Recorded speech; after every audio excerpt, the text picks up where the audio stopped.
ஆன்மீகம் சேனல் நேயர்களுக்கு எனது அன்பின் வணக்கம்.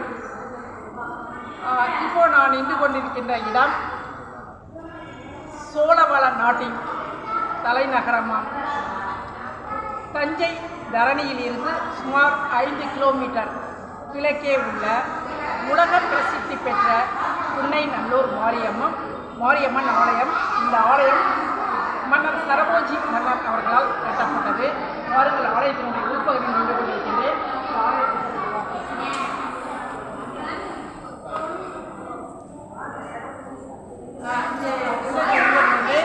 மூலஸ்தானம். இங்கே அம்பாள் புன்னைநல்லூர் மாரியம்மன் அருள்பாலிக்கின்றார். கலியுகத்தின் கண்கண்ட தெய்வம் புன்னைநல்லூர் மாரியம்மன். இங்கே அனைத்து நாட்களும் சிறப்பாக இருக்குது. இங்கே பூச்செறிதல் விழா ரொம்பவும் சிறப்பாக நடைபெறுகிறது. 1008 பால்குட அபிஷேகம் நடக்கிறது. வளைகாப்பு, காதணி விழாக்கள், திருமணங்கள், நிச்சயதார்த்தம் போன்ற அனைத்து வைபவங்களும் நடக்கிறது. நமக்கு ஏற்படக்கூடிய அம்மை வெப்பு போன்ற அனைத்து வகையான நோய்களையும் தீர்த்து வைத்து உடல் ஆரோக்கியமும் மன ஆரோக்கியமும் தந்து நம்மை வழிநடத்தி செல்லக்கூடிய தாயாக இந்த அம்பாள் விளங்குகிறாள்.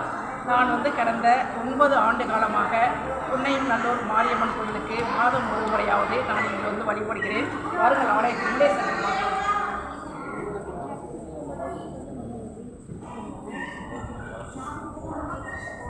இங்கே மூலஸ்தானத்தை வீடியோ எடுக்கிறதுக்கான அனுமதிகள் கிடையாது. மேலே தெரிவது கொடிமரம். உள்ளே மூலஸ்தானத்தில் அம்பாள் அருள் பாலிக்கிறாங்க. இங்கே ஒரு சின்னதாக ஒரு புஷ்கரணி அமைச்சிருக்காங்க. இங்கே புற்று அம்பாளுக்கு தீபம் ஏற்றக்கூடிய இடம் இருக்குது.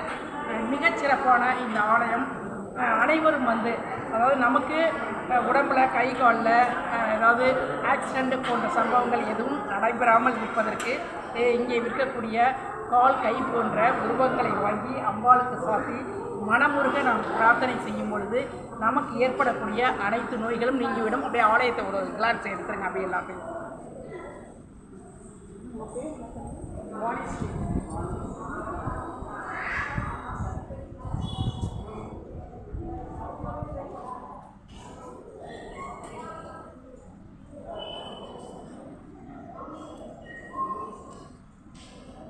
இந்த கொடிமரத்துக்கிட்ட உள்ள எடுக்கணும்.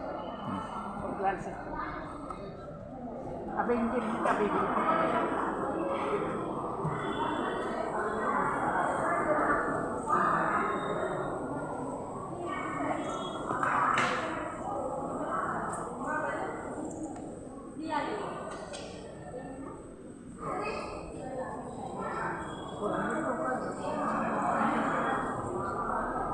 ஒரு வார்த்தை படிக்கிறேன். இரவு நேரமாக இருப்பதால் நான் இரவு ரொம்ப காலதாமதமாகி திருவாரூரிலிருந்து வந்தபடியால் என்னால் இங்கே ஆலயத்தினுடைய சிவாச்சாரியர்களை சந்திக்க முடியல. ரொம்ப பிஸியாக இருக்கிற டைமால்.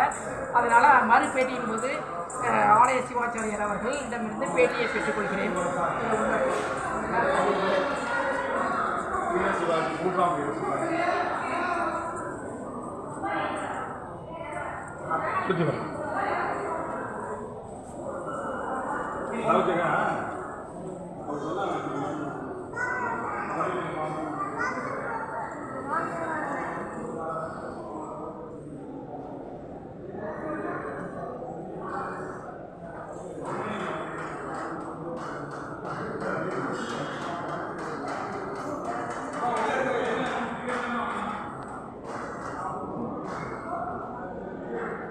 இதை பார்க்குறவங்க புன்னைநல்லூர் அம்பாளிடம் அருளாசி பெற்று எவ்விதமான குறைகளுமின்றி வாழ்வாங்க வாழ வேண்டும் என்று பிரார்த்தனை பண்ணிக்கிறேன்.